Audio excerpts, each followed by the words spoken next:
If there's one thing I can promise you, it's this. Real life will happen to you. You will face challenges. And you know what? You're not new to that. You've already got that figured out. But in today's episode, I'm interviewing Lana Manikowski, and she and I will be sharing how our life challenges really impacted our relationships, pulling us apart at times, and then later pulling us back together. Lana is an author, infertility advocate, keynote speaker, and certified life coach dedicated to helping women thrive after infertility. She is the host of the So Now What podcast, creating spaces where childless women feel seen, understood, and empowered. And in fact, that podcast has now inspired her best-selling book, So Now What. It was released in April and offers a transformative roadmap for embracing life beyond infertility, helping women reclaim joy, meaning, and a sense of belonging without the children they longed for. She's a sought-after speaker and media contributor, and Lana is known for her powerful message, "Your story isn't over, it's just beginning." Lana lives in downtown Chicago with her husband and their fur baby, Coco. It was such a pleasure to talk with Lana and to hear her own journey of life challenges that impacted her relationship and the things that they had to do to rebuild and strengthen their bond. She's got some homework for you at the end, so make sure you listen all the way through. Go grab a warm drink, and let's get started. Welcome to Relationship Reset, Reignite, Reconnect, Rebuild, the podcast for high-achieving couples who want to transform their relationship from surviving to thriving. I'm Katie Russler, a relationship coach and counselor with over 15 years of experience helping busy, overwhelmed couples rebuild connection, trust, and intimacy. If you've been together for years and feel stuck on autopilot, disconnected and frustrated by constant miscommunication, you're in the right place. Each week, we'll explore practical tools, relatable stories, and strategies to help you reignite the spark, rebuild your bond, and create the relationship you've always dreamed of. Because no matter how long you've been together, it's never too late to hit reset. Let's dive in. Welcome back to the podcast. I have today Lana Manikowski, and we are going to be diving into the topic that many of us need to start discussing more with our partners.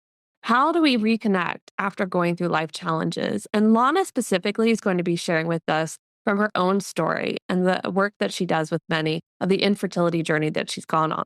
I will also be sharing the grief experience my husband and I went through losing my mother unexpectedly about 6 years ago. And we're hoping by doing this episode together that we can give you guys some tools of how to really build that connection during a season of grief and post-grief so that you can see a new vision of what your future can be together. So Lana, thank you so much for being here today. Thank you for having me. First, start us off with a bit about yourself. And I think you have a book out this month. Let's talk a little bit about that. We'll get into the details later, but share with us a little bit about yourself and this book that you have out now. I'm Lana Manikowski. I live in Chicago, Illinois, and I am now, I can add to my resume, an author. My first book came out called So Now What? About creating a life you love without the children you dreamed of.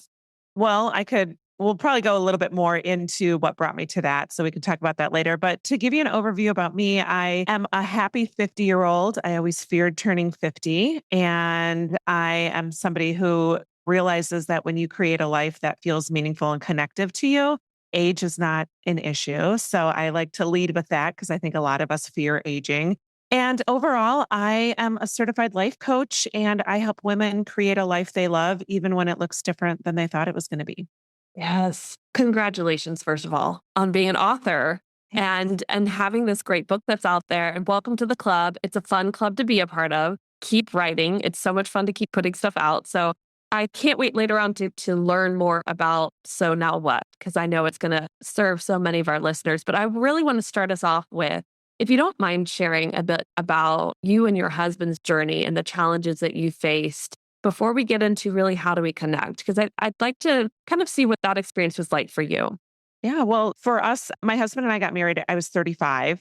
I knew I wanted to be a mom. I knew I was going to get married or wanted to get married at some point, but it just wasn't on the forefront of my vision. When I had graduated college, I moved a couple different cities within the United States and grew in my career and had a great social life. So when I met my husband, I was 32. We married at 35. And then after a few years of trying, at 37, I got a diagnosis of something called unexplained infertility. which really got me to this point of thinking, like, how can I be unexplainable? That sounded like a very terrible diagnosis of like no one had any words to describe what I was going through. But my husband and I decided that we were going to pursue fertility treatments, which is a very complex thing to digest, that you're not able as a woman to create a child, in air quotes, naturally. We really changed our way of communicating. I think it was one of the most profound things for us when we entered fertility treatments. We decided that we were going to both be in agreement of the decisions that we made. There's so many decisions that you aren't even thinking are going to be thrown at you. And I think it really set a foundation for our journey through fertility treatments to agree that we would talk about things that we felt uncomfortable with. Decisions were going to be made together, and realizing that even though I had the diagnosis of infertility, that he was part of the decision process as well, that his opinion mattered as my partner, as my husband. That set the groundwork, in my opinion, for a connection between the two of us, that we were in this together. And not to say I didn't carry a lot of shame and guilt that it was my fault he couldn't become a dad. But I think that communication piece was something that was big in the foundation of us starting our journey together through fertility treatments. I think just from what you're sharing, it sounds like you both had a deep respect that this is a mutual journey. This is like a path you both, as you said, you're going to have to walk together. So it makes sense that you both have to make some major and minor decisions.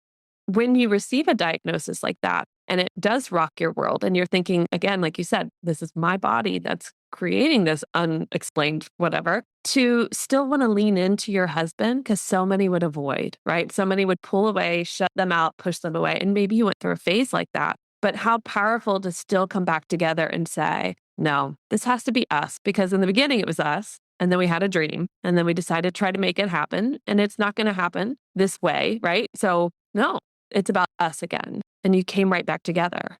Yes. In hindsight, if there was one thing I didn't recognize, was the grief that he was having. And we might want to talk about that a little bit more, because I felt like, because it was my body and I was the one who was the cause of the infertility, I never really took much time to check in and realize that he was grieving in his own way too. So while we were having these open conversations of agreeing on which route we were going to take and all these decisions about what to do with our embryos, and if we had any left over, what we were going to do with them. So all these things that were new pathways to us, but probably one of the most simplest was me, in hindsight, realizing that I wasn't checking in on him to see how he was doing.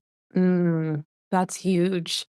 I would say that journey as well is something I had to reflect on with my husband and the loss of his mother-in-law. And I never really thought to go at that time. Of course, when you're grieving, you're not thinking of it, but to not go, how are you? Because he was so worried about me Yeah. all the time and checking in, that it's like, there's another loss here too. So now looking back, what would you have liked to do differently? Because maybe somebody's in the throes of it right now, whether it be fertility journey, grief process of loss of job. I mean, there's all sorts of things that we can experience. There are many who are having to move countries because of war, because of political decisions.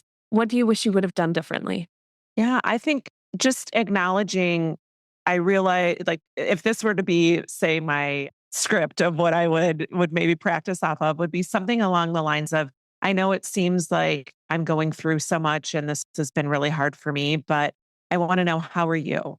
There's not a lot of times that I've asked, how are you? And even if you don't feel like talking about it, which is something that my husband still to this day, all these years later, doesn't really talk about it, just saying, I acknowledge that this might be hard. And if there's anything that I can do, just let me know. Because I know it seems like I've been focused a lot on what's going on with me. And I want you to know that I love you and I'm here for you. Yeah, that's such a simple gesture, right? It's not like you're having to like drop your own grief. It's that, hey, I see you in your grief too. Mhm. I think that's really powerful. So, dear listener, if you're in this right now, just remember that just a simple check-in is all you have to do. And yes, they might unload their weight on you, and maybe they don't. Like you said, your husband didn't ever really want to talk about it really deeply. I know when we had our first miscarriage, I was really grateful. My husband was with a really close friend who also had experienced miscarriage with his wife. And I say that he was with his friend because I was in the United States and he was here in Germany during the time when I was having the miscarriage.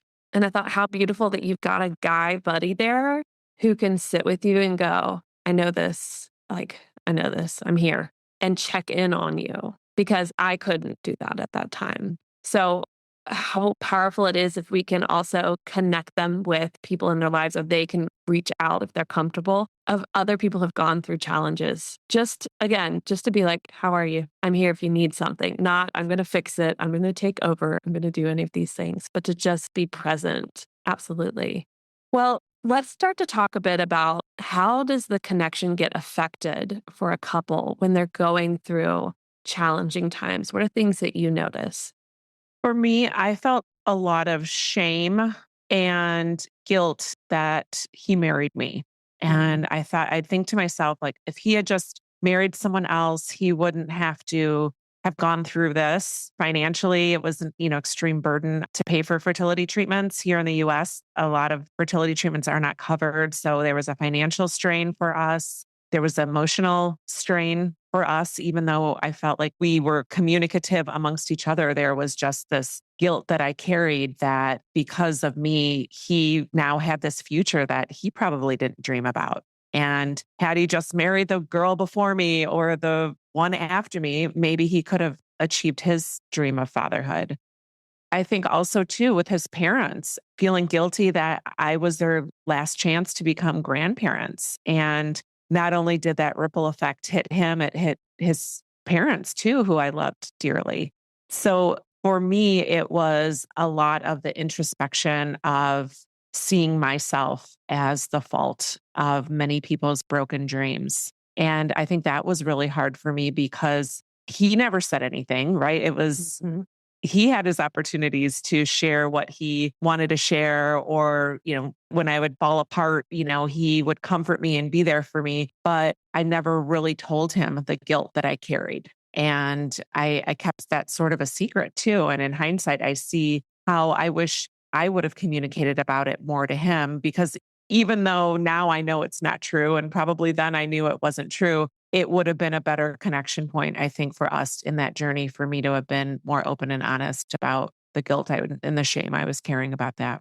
Definitely. I agree with you. I think that is a really key thing that starts to create a divide between couples is when there's unspoken emotions and a burden or a weight that's being carried that you are afraid for even though your partner probably thinks, I'm sure you're going through something or feeling something. They're trying to be respectful and give you space, that not saying it can create that wall between the two of you versus Yeah. leaning in and saying it. Yeah. And Absolutely. the other thing I would add in there is because the diagnosis was on me for the infertility, because, almost half of infertile couples, some of it comes from male factor infertility. So almost 50% of men are the ones that are contributors to the infertility diagnosis. So for me, there was part of me that was a little bit angry that he didn't know what it felt like to be the one with infertility. And when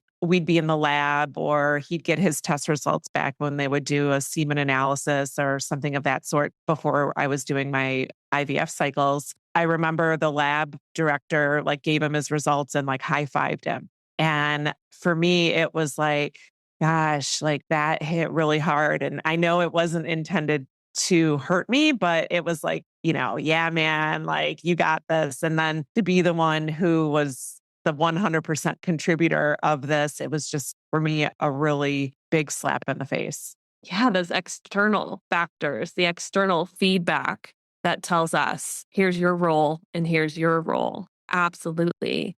And those are things that even if we brought to light to our partner, they may not see it in the same way as us, right? They may not be able to understand that. I'm thinking this is like, it's so great that you're sharing your grief journey and your experience with your husband, because it really is helping me reflect on, the loss that we experienced with my mom. And just, there's such similarities of him being with his parents and then being like extra lovey because they knew, wow, she just lost her mom and it could have been one of us. Right. And like, so they're extra lovey. And I'm going like, thanks, guys. That makes me feel good. Right? Like I want them to have that love and I want him to feel that. but how that message it sent me of feeling even more like an outsider who, didn't That have makes a lot of that sense. individual anymore. Let's get into the discussion of, you work with a lot of individuals who are trying to reconnect with their partner. What are some tips and how do you go about sort of talking to them about these ways of connecting?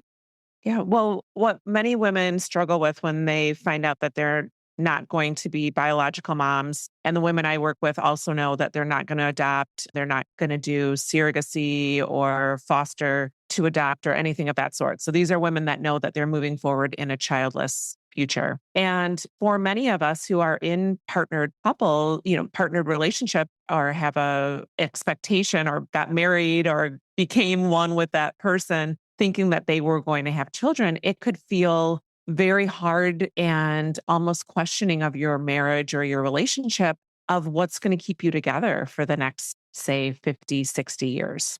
And a lot of the women that I work with have been carrying around this guilt because you're like, well, here I have this person that was my rock and was so good to me and cared for me and helped me with my injections and my medications and drives to doctor visits. And the fact that we found out we're not going to be parents, and now I'm questioning whether my marriage is strong enough, there's an extreme amount of guilt that one carries about their belief in the strength of their relationship. So, what I try to do is help them recognize, well, of course, that is, I think, the most paramount thing is to normalize these feelings that we have because right away we want to go judge ourselves and be like, what's wrong with me? I'm a terrible person. But no, yeah, normalize the fact that, yeah, I am believing right now or questioning right now that my marriage might not be enough without children. But what do we do about that? I think, again, going back to understanding why did you choose that person as your partner? Maybe a 10% role of it was, oh, he'd be a great dad, but I'm sure that there were other things. There was probably multiple other reasons of why you chose to be with that person. So how can you go back and reflect on what your initial bond was, what your union to one another is based on? And of course, yes, he would have been a great dad is an important thing, but it's not everything. So I think going back to that, I think it's very important to have your individual time of he has his friends, I have my friends. I'm very much encouraging of him building relationships and friendships and keeping those things going because it becomes a strain when you're always relying on each other for everything. And I think it's important that regardless of whether you have kids or not, that you continue to grow as individuals. So if he's interested in taking a class or he got into oil painting not too long ago. So I'm like, go, even though it cuts into our time together, I want him to have things that are important to him. And then it's justifiable that I want those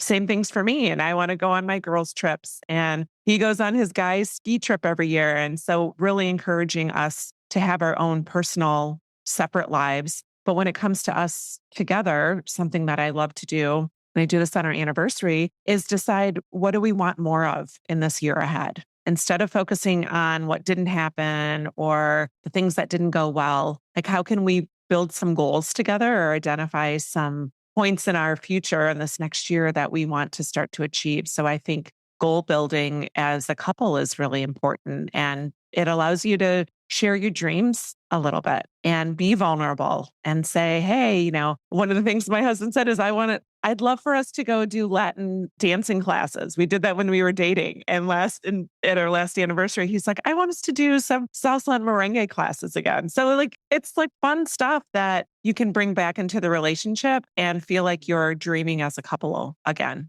Absolutely. Okay. So I'm going to reflect on what you just shared so that if anybody's listening, they're like, okay, yeah, yeah, yeah. So first, we're going to think back to what brought us together. Why did we pick this partner? Knowing, like you said, it might be that there's some things about them that qualities that we hope for that are not going to be able to come to fruition, but they're still that person. And then the second is to allow both of you to have your own tribes, that you can't be everything to each other in your grief process and even in your joy process. I think about like my husband being German, his humor can be very different from mine. And he needs those people he can joke with the level. And I'm like, I don't get it. Right. Like it's just not my humor. And vice versa. Like he needs those people or I need those people that, really get me on a deeper level that he can't just because for whatever reason. Right.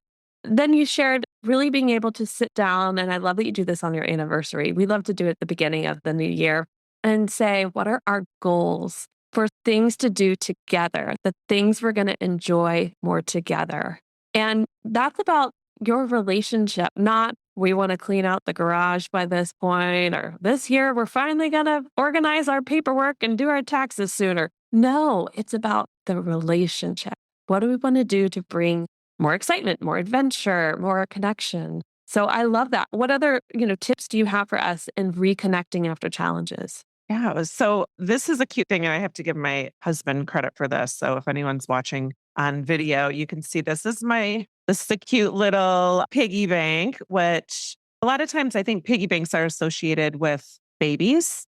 So for me, being a childless woman, a piggy bank I used to look at as, oh my gosh, what a cute gift. Like we're going to have like the piggy bank for our kids. Well, this piggy bank came into our lives in 2013, and my husband came up with this cutest idea. He started when he'd noticed something about me, or we'd be somewhere and experience something, or if there was a quiet moment, he was thinking about something on his own. He would write a little note and pop it in the piggy bank. And I remember one was, I can't look at this year's, there's some in here, but I can't, we look at them on New Year's Eve, so I can't break the trust that we have in the piggy bank. Hmm. But I remember last year one was, you look so beautiful when you were on that Zoom call. And he must have just been watching me like talk to somebody because I work from home, and a lot of times we're both in the house while I'm working, and it's like just something really cute, and he puts cute little notes like that. And so then I start doing them too for him, and we have this piggy bank of value, right? Because what's the piggy bank? Collecting money, coins. What's the symbolism? Usually it's prosperity that you see in a piggy bank. And while we don't have a child to have a piggy bank for, we have one for ourselves. I love this. And I would even recommend for couples who are maybe in the thick of life challenges to do this monthly. Like, I think when you're in a space with your partner where it's great to do that once a year and just have all this built up, but sometimes you need a little bit more appreciation and recognition in shorter spurts. So whether it's you do the piggy bank for the year and then you have like a gratitude practice with each other that weekly you sit down and really share what you appreciate. I think this is an awesome tool and just a fun way to do it, right? To hide it in the piggy bank, like how much do we have in there at the end, right? And it is one of those things people will be like, oh, I always forget to do those things. It's out of sight, out of mind. I just tell people set a reminder on your phone. And if it goes off every Monday and you go, piggy bank time, and you write a moment of appreciation that you have for your partner, something you like, then you know that once a week, 52 weeks, you've got 52 little notes in there of something special for your partner. So there are ways to make this work, even with your busy schedule.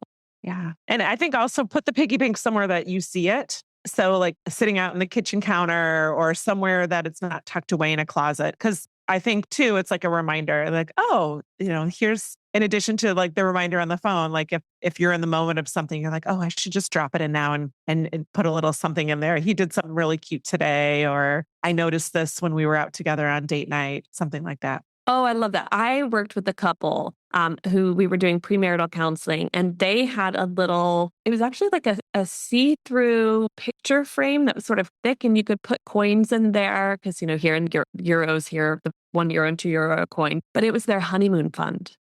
And so it's exciting that they like built up, but it's like, you don't have to just do that when you're starting out. You can put the piggy bank or something like that where you can see, oh, look, there's so many letters in it now, right? Like there's so many little notes of love right at the front entrance. Or you're right, there's somewhere you're going to see it. And even just looking at it is going to make your brain go like, connection with my partner, something special that we do.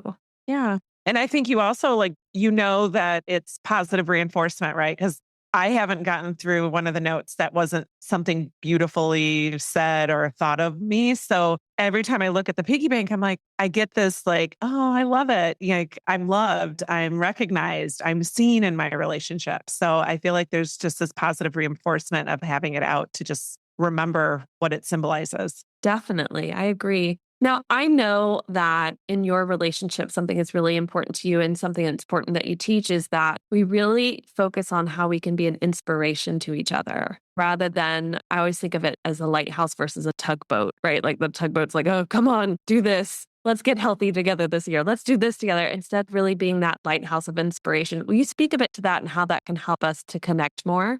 I think it's really important to recognize how you can support the challenges you're going through as individuals. So my husband's self-employed and the economy here in the US, there's a lot going on. And as somebody who has their own business and now I'm self-employed too, he came home, for example, yesterday from work and he was just like, oh my gosh, like I feel really stressed. Like I'm worried, I'm this, and he got really open and honest. He doesn't often talk about work in that way or his career in that way. And I thought to myself, like, that's got to be really bothering him for him to be that revealing. And I told him probably like 6 or 7 times, like throughout the night. And then, like, when we were going to bed last night, and then again this morning, I just was like, I just want you to know we're going to get through this, hon. I was just like, I love you. And I'm so appreciative of all that you do for us. And I just want you to know, like, we're going to get through this. Like, we will figure this out. And nothing's bad happened. I mean, his business is doing great, but, it's just the anticipation of like what ifs, and the what ifs in life. And I just try to find every opportunity I can to acknowledge when he discloses something like that, because I know that's sort of off kilter for him to be vulnerable like that. But also, like, reassure him, like, we're in this together. I'm not going to leave you. I'm not going to do anything to judge you or make you feel like you're less than. So I think it's really important to build your partner up, especially if they're not somebody who's often sharing of things. Like I feel like such a supportive partner doing that.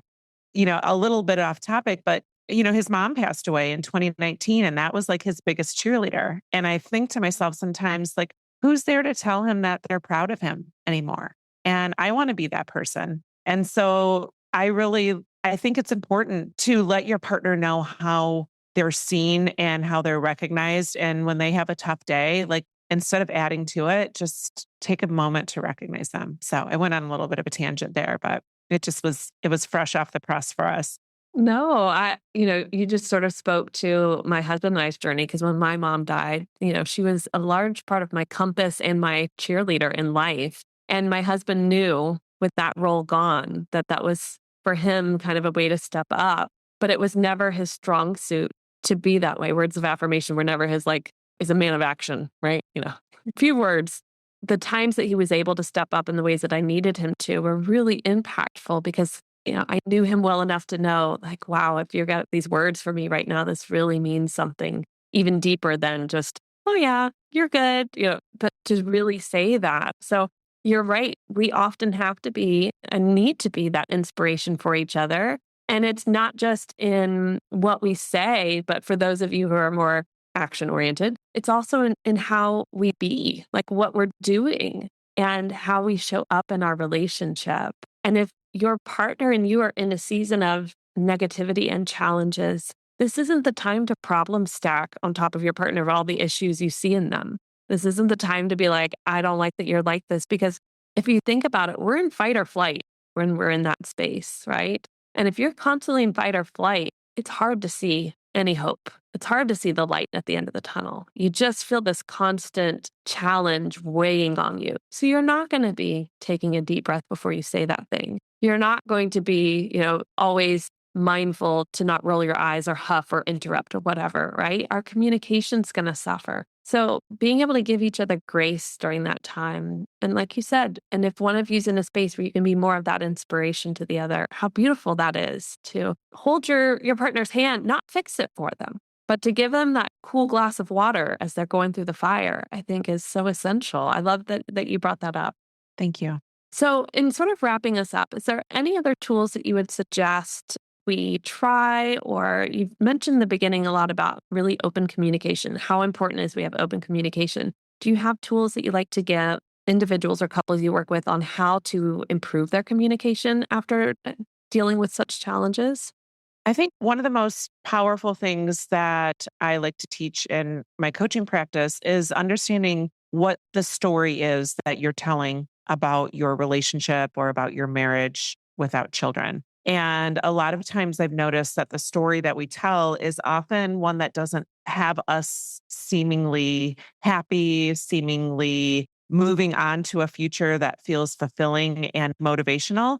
And I help take my clients through like an exercise to decide, okay, if there's any story I could tell without the circumstance having been changed, I'm still childless. We're going to remain childless. My husband and I are going to, stick through this together. What would I wish that story to be? And I think that we as individuals don't take enough into account as far as like the power of the story that we're telling. Because when you're telling a story that makes you seem as though you got shorted in life or that you're not as fulfilled as a couple because you don't have the travel soccer games and the hockey and all these things that you see your other friends who are parents getting to do and this new subset of friends that they have through sports and school that you don't have. How can you start to tell a story about yourself as individuals or as a couple that makes you feel really excited about where you've been, but where you're going to go, more importantly?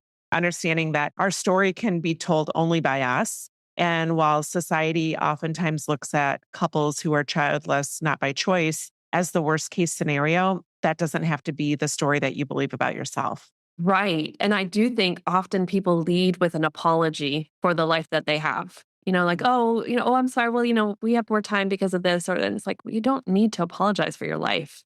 Like, step into it. I love that you're really saying, like, step into it, make it your story. Yeah, totally. Lana, let's talk about your book because it's out there. It's beautiful. Tell us a little bit about it. I'm calling it my second baby. My first baby is my podcast, which I started in 2021, called the So Now What podcast. Now my book is called So Now What. So this is baby number 2. And it is the guide that I wish somebody would have given me when I found out from my fertility clinic that I was unable to create a biological child. And the silence was deafening to come to the end of a 7-year journey and find out that you're not going to be a mom and all the dreams and the hopes and the years that you put into that feel as though they were for nothing.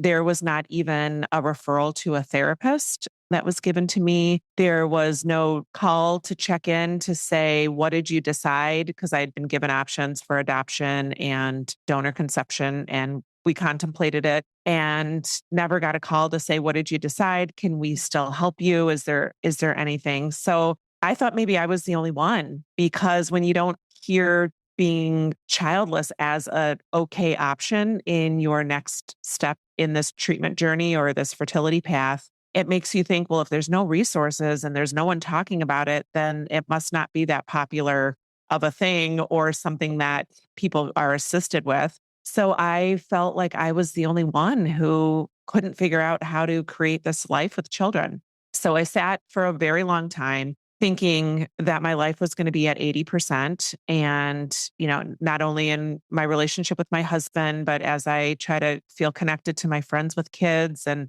they all had this mom thing in common. And I was the odd person out who couldn't chime in about waking up in the middle of the night to help my baby or feed my baby or get my kids off to school. So there were many parts of my life that came unexpected. And the book that I wrote is what I wish I had when I left my fertility clinic and found out that I couldn't become a mom, because there were so many unknowns. When there's no one to relate to and no one who acknowledges the indecision that comes with finding out that you're not going to be a mom and choosing not to move forward with other options, it feels like you're an anomaly. And I don't want women who have put so much love and care into this treatment pathway to feel as though they're not recognized. So that's why I wrote my book, So Now What? It's a combination of my story is woven somewhat through there, just kind of as a connection point, but there's acknowledging the hard holidays like Mother's Day, like Christmas, when you don't feel like you have these traditions that have been with your family for so long and you don't have a family to pass or children to pass them down to. Back to school time when everyone's posting kid pics and you're just wishing that you had had that one day where you could put your kid on the bus and off to school. So the book addresses real life scenarios like that and also has a ton of journal prompts to help you figure out, where are you now and where do you want to go?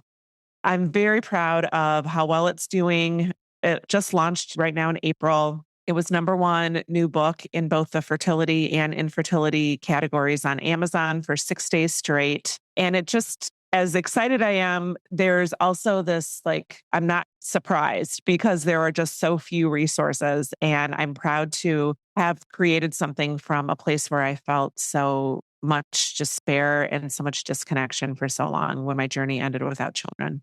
Thank you for writing this book. I was just, as I'm listening to you, I'm just like, often people go, well, how can I support my friend who's going through this book?